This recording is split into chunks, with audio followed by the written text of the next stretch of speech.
Today I'm just going to share a little bit about why I incorporate the power of spirit and spirituality and addressing money.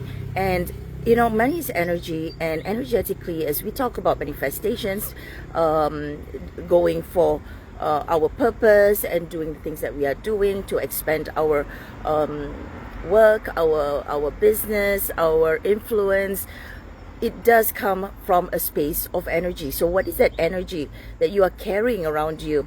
One of the things that I also address is look into some of the giving that you have in your business. And when I talk about giving, and I do not just mean about giving charity, giving impact to the people and planet.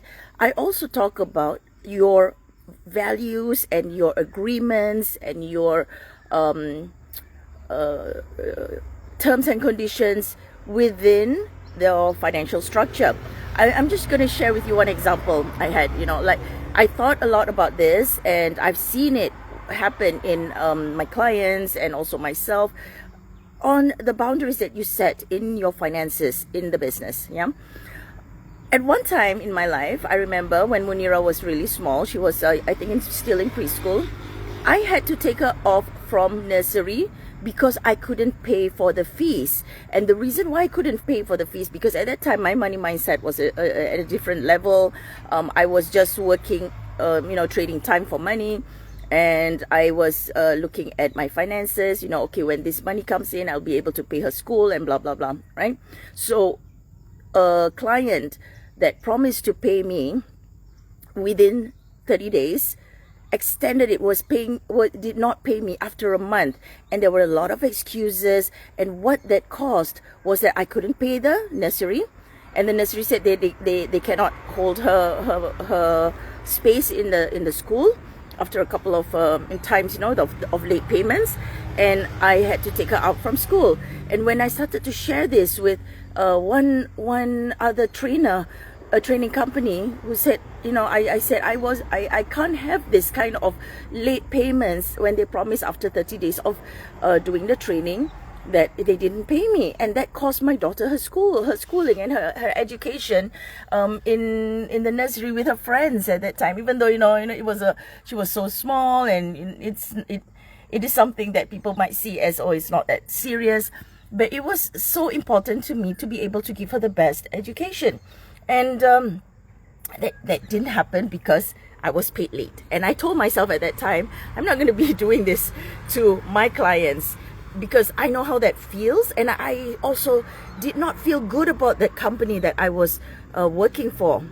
And that also affected the brand. And me sharing this with another training company, but I didn't reveal the name of the company, but I said, I cannot be paid later than as promised, because that can help me in my my livelihood. And you know what the other training company did? He said, oh, I feel so bad. Here, take my money first. I'll transfer it to you tonight. Please send her to nursery. Let her be with her friends.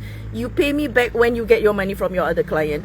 And that was something I don't want to forget. That is something that I still remember until now, even though I do not work with that company anymore. I run my own business. I do my own work, and I've made like more than I don't know. That time I was earning really low, monthly, but enough to survive and not thrive, but survive.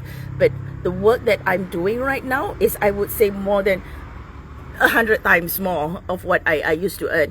And that was because of the lessons that I learned about money. It was the lessons that I experienced around money, and also the spirit of money, and the fact that that company actually gave me money. That is full trust, right? Even though it was not giving, it was more lending me, but he trusted me enough to pass it, transfer the money to me so that I will pay him back. He trusted me that I will pay him back, right? And that was something I always remember, and that is something I incorporate in my current business right now. And I still experience people feeling very uncomfortable talking about money, like, oh, let's we'll discuss it later. just talk about it up front, because money is energy. And if you are very straightforward about it, if you know that this is something that can help you run your business or impact others and help others even more, do not be afraid to talk about it. And there's no scarcity.